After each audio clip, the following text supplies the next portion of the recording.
काम समय पर नहीं करना, अब हो जाएगा, क्या जल्दी है, और टालते जाना, समय पर कोई भी काम नहीं करना, बहुत परेशानियां बाद में आती हैं। अपन जैसे थोड़ा सा काम कह करके टाल देते हैं, अरे क्या फर्क पड़ता है, बाद में देख लेंगे। क्या कहा जाता है, अग्नि को कभी छोटा नहीं समझना। कहीं कोई चोट वोट लग जाए, घाव बन जाए, तो इसे एकदम छोटा मान करके नहीं चलना। कभी किसी से कोई कर्ज वर्ज ले लिया है तो उसे अनदेखा कर दो, अरे क्या फर्क पड़ता है। नहीं, आपको पता नहीं है, कलम आगे बढ़ती जा रही है। जितना जितना समय बढ़ रहा है उसका पैसा जुड़ता जा रहा है। और यदि कोई मारवाड़ी बैठ गया कलम लेकर के और उसने अपनी मारवाड़ी बुद्धि लगा दी और चक्रवर्ती ब्याज लगा दिया, तो ब्याज पर ब्याज, ब्याज पर ब्याज, ब्याज पर ब्याज मारवाड़ी के चक्कर में आ गए, तो समझ लो उसकी बुद्धि से वो कभी छुटकारा ही नहीं पा पाएगा। क्यों? क्योंकि ब्याज पर ब्याज, ब्याज पर ब्याज। नहीं, हमने तो थोड़ा सा तो लिया तो थोड़ा था, लेकिन बढ़ने में देरी थोड़ी लगती है। व्यापारी तो व्यापारी होता है, वो तो अपने तारीख को देख करके चलता है, तुम्हारी परिस्थिति को देख करके थोड़ी चलता है। तो ऋण को, ऋण को और कर्ज को, घाव को और अग्नि को कभी छोटा समझ करके नहीं चलना। ध्यान रखना, भले ही समय लग रहा हो लेकिन सावधानी रखना और ध्यान रखना। जितने जल्दी बने गंगा स्नान करो और फ्री हो जाओ, यही सही माना गया है। तो अपना काम समय पर नहीं करना, जो कार्य जिस समय निर्धारित हैं उन कार्यों को उस समय करना। भोजन करने के समय भोजन करना, तैयार होने के समय तैयार होना, विश्राम करने के समय विश्राम करना, पूजा पाठ करने के समय पूजा पाठ करना, आदि आदि दिनचर्या में जो कार्य सामान्य से जिस समय निर्धारित हैं, थोड़ा बहुत आगे पीछे होना इमरजेंसी कहलाती है। लेकिन आदतन लापरवाही करते जाएं तो व्यक्ति परेशान होगा ही होगा। कोई समय काम पर नहीं करना, और दुखी होने का रास्ता और क्या हो सकता है, बिन मांगे सलाह देना। हाँ, बिन मांगे सलाह देना, इसका मतलब क्या हो गया? इसका मतलब यह है कि ऐसे लोग इंटरेस्टेड भी रहते हैं। कोई मांगे सलाह तो फिर तो देंगे ही देंगे, यदि कोई सलाह मांगने वाला नहीं मिले तो वो परेशान जैसे होने लगते हैं। यार आजकल कोई आ ही नहीं रहा कुछ पूछताछ करने के लिए। वो ऐसा वातावरण बनाएंगे और फिर अपनी सलाह अवश्य देंगे। और बिन मांगे सलाह देने वालों को क्या कहते हैं? राय बहादुर, रायचंद। अच्छा, रायचंद, हाँ हाँ, और अलग अलग डिक्शनरी में शब्द आ जाते हैं। राय देने में बहादुर, क्या राय यानी सलाह देने में बहादुर, राय बहादुर हो सकते हैं। राय देने में भी मास्टर, तो रायचंद्र भी कह सकते हैं। तो ऐसे लोग भी होते हैं जो जरा इस तरह का स्वभाव रखते हैं। अच्छे समय पर मांगने पर यदि कोई अनुभवी है, सलाह देता है, उसकी सलाह का महत्व है, उसके प्रति सम्मान भी बढ़ता है, क्योंकि वह व्यक्ति योग्य है, अनुभवी है, समाज का मार्गदर्शक है। यदि वो सलाह ना दे तो लोग उसके घर सलाह लेने जाते हैं, उसे बुलाते हैं, उससे पूछताछ करते हैं, उसके अनुभव का लाभ लेते हैं। ये बात तो सही है, और ऐसे समय पर अनुभवी को सलाह देना भी चाहिए। लेकिन यदि कोई मांग नहीं रहा है, जरूरत भी नहीं है, फिर भी आगे बढ़ बढ़ करके और जरा अपनी आदतों से मजबूर होकर के बार बार बिन मांगे बिन पूछे भी कोई बताते रहते तो कभी कभी उसके प्रति अनादर भी आने लगता है और बहुत सारे उसकी हंसी मजाक भी उड़ाने लगते हैं। तो ऐसे ही लोगों को फिर रायचंद राय बहादुर आदि कह करके चल चल चल तू तो बड़ी सलाह देने आ गया, बड़ी सलाह देने आ गया। क्यों दे रहा, कोई पूछ नहीं रहा, कोई मांग नहीं रहा, बीच में आकर के वो डिस्टर्ब करता, ऐसा भी कहने लगते हैं। तो बिन मांगे यदि कोई सलाह देगा तो कभी ना कभी वो दुखी और परेशान होगा ही होगा। और पिछले दुखों याद कर करके अब समय निकल गया, अभी सामने कोई समस्या नहीं है, और भैया आज तो अच्छे दिन तुम देख रहे हो लेकिन हमने कैसा कैसा समय बिताया, अब बिताए की कहानी काहे को सुना रहे हो, अभी तो सब अच्छा चल रहा है। नहीं नहीं, अच्छा चल रहा है ये तो सब देख रहा है, पहले सुनो तो हमारी, पहले हमने कैसे कैसे समय बिताया है। और पिछली यादों को याद कर करके, पिछली बातों को याद कर करके और स्वयं दुखी होने लगता है। अभी समय दुखी होने का है ही नहीं, समय टल गया है, सभी के साथ परेशानी आती है, सभी को संकट आते हैं, सभी को मुश्किलों का सामना करना पड़ता है। परेशानियां किसके जीवन में नहीं आती, आती हैं लेकिन स्थायी थोड़ी बनी रहती हैं। समय आया टल गया, आया टल गया। अब समय टल गया है, अच्छा समय आ गया है, सुख सुविधाओं का समय है, लेकिन उसमें भी बार बार बीच बीच में पुराने दुखों को याद कर करके और अपने मन को दुखी करते रहना, ये भी दुखी होने का एक रास्ता है। और निराशामय जीवन बिताना, हमसे तो कुछ हो ही नहीं सकता, हम तो इतना पुण्य लेकर के ही नहीं आए हैं, आदि आदि। अरे पुण्य लेकर के नहीं आए, ऐसा कैसे आपने मान लिया? आपके पास पुण्य नहीं है क्या? पुण्य नहीं होता तो कहीं और उलझे हुए रहते।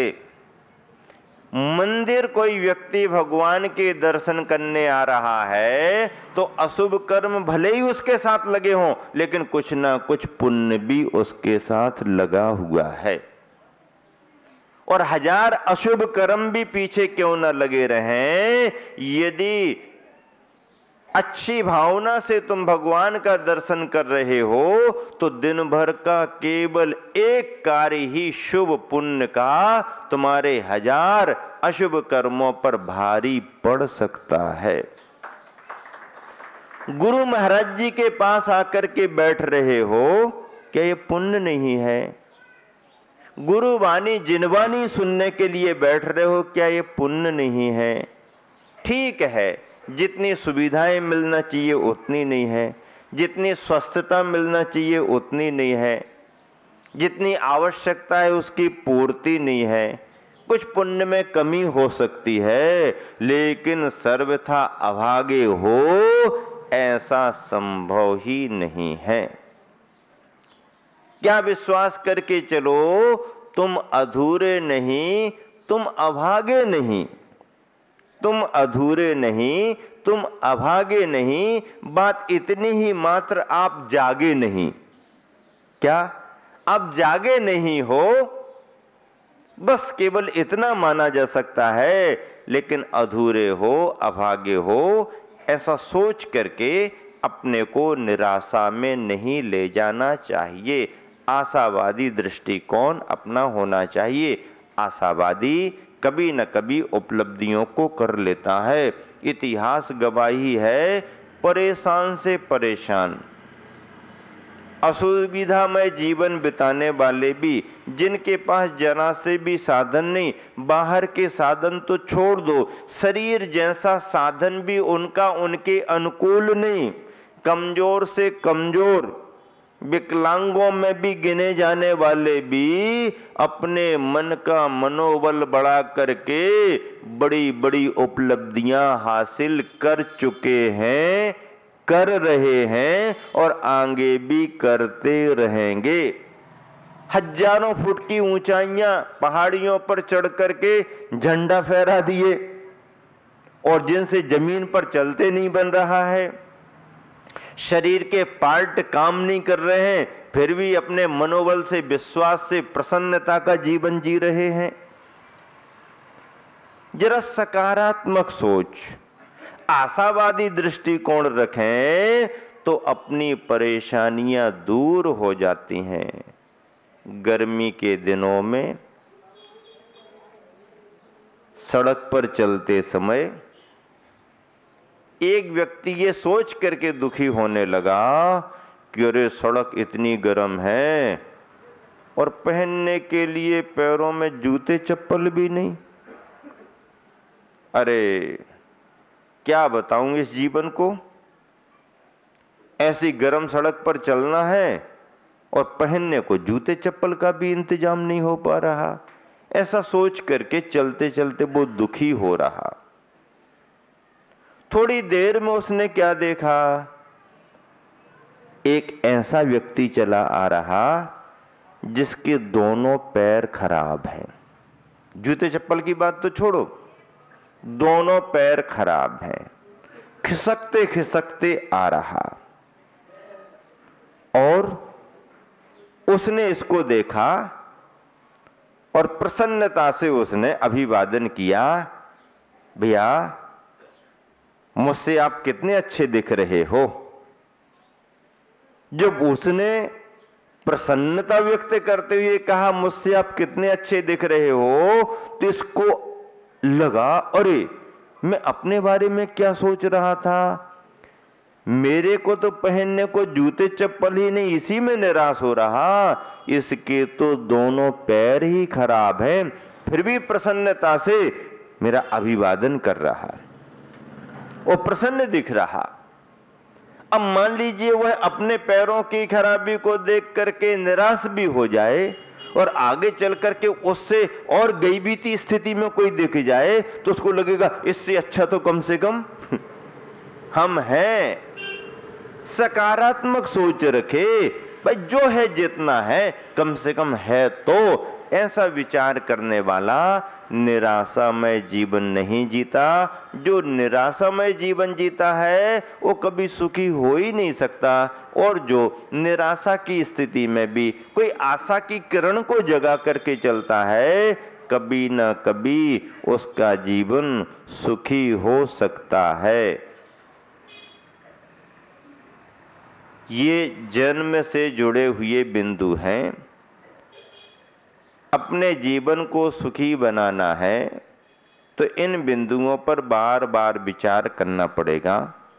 शास्त्रों में लिखे गए सिद्धांत और सूत्र यदि ख्याल में तुम्हारे ना भी आ पाए, और यदि इन व्यवहारिक बिंदुओं को भी आपने ख्याल में ले लिया, तो भी जिन वाणी का सार आपके जीवन से जुड़ सकता है। संजीवन के बारे में बात क्या करें। संजीवन जीवनोपयोग सामग्री है। संजीवन तो एक औषधि है, संजीवन जड़ी बूटी है। जैसे बीमार व्यक्ति को स्वस्थ रखने के लिए संजीवनी बूटी की जरूरत है। संजीवनी बूटी मरणासन्न व्यक्ति को भी चेतना दे देती है। औषधि उपचार में अमृत की श्रेणी में संजीवनी आती है। तो ऐसी संजीवनी बाहर के जीवन को तो स्वस्थ करती है, अमृतत्व प्रदान करती है, लेकिन यथार्थ में जीवन के लिए जीवनोपयोग सामग्री में संजीवनी क्या है। गुरुवर आचार्य श्री ने ग्रंथ में गाथा का पद्यानुवाद करते हुए लिखा, क्या लिखा, जिन वाणी को संजीवनी कहा, जिन वचनों को औषधि अमृत कहा। गाथा है मूल, जिन वयन मोसह मिनम विसह सोए विरेयनम अमीय भूदम जम जरा बाई हरणम दुख कारणम होदी। गुरुवर आचार्य ने पद्यानुवाद किया, पीयूष है विषय सौख्य विरेचना है, पीते सुशीघ्र मिटती चिर वेदना है। भाई जरा जन्म रोग निवारती है, संजीवनी सुख करी जिन भारती है। जिन भारती जिनवानी सुख को करने वाली संजीवनी मानी गई है। संजीवनी बूटी का तो बड़ा महत्व है। रामायण नहीं देखी क्या आपने? लक्ष्मण जी को जब शक्ति लग गई, और जैन ग्रंथ ने तो अलग अलग उपाय बताया है। अलग द्रोण मेघ की कन्या है, विशल्या का जल आदि आदि पद्म पुराण बतलाता है। लेकिन हिंदू परंपरा के अनुसार रामायण जब चलती है तो लक्ष्मण की शक्ति को दूर करने के लिए हनुमान जी जाओ संजीवनी बूटी लेकर के आओ। और संजीवनी बूटी लेने के लिए हनुमान जी को कहा गया। अब जहां पर लेने के लिए जाना था और उनके लिए जो वहां का वातावरण बताया और जो लक्षण बताए, हनुमान जी वहां देख करके भ्रमित होने लगे। अरे कहा तो था कि चमकदार और उजाला जैसा मिलेगा, लेकिन यहाँ तो देख रहे हैं तो सब चमकदार हैं। अब कौन सी संजीवनी बूटी होगी? और अब वापस जा करके पूछें और फिर आए तब तक तो उजाला हो जाएगा, और उजाला होने के पहले पहले लेकर के जाना है। क्या करें क्या ना करें, क्या करें क्या ना करें। अब हनुमान जी तो हनुमान जी ठहरे। अब कब समझ में बात आएगी, कब पूछेंगे? वहां कोई मोबाइल के कनेक्शन तो होते नहीं थे उस समय। उन्होंने कहा इतना समय ही नहीं है, वापस जाकर के पूछें। अब क्या करो, कौन सी औषधि, कौन सा पौधा, कौन सी संजीवनी इस पचड़े में पड़ो क्यों, और समूचा कैलाश पर्वत ही उठा करके ले आओ। हनुमान जी तो हनुमान जी ठहरे, पूरा कैलाश पर्वत उठाया, जय श्री राम लेकर के आ गए। अरे भाई, सुसेन नाम के वैद्य जी कहने लगे, भाई ये क्या कर दिया तुमने?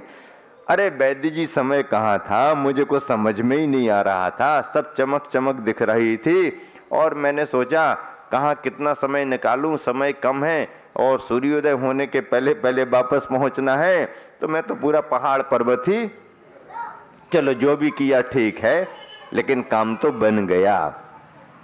तो संजीवनी और समय पर और समय के पहले महत्व तो उस बात का है। तो जीवन के लिए संजीवनी क्या है?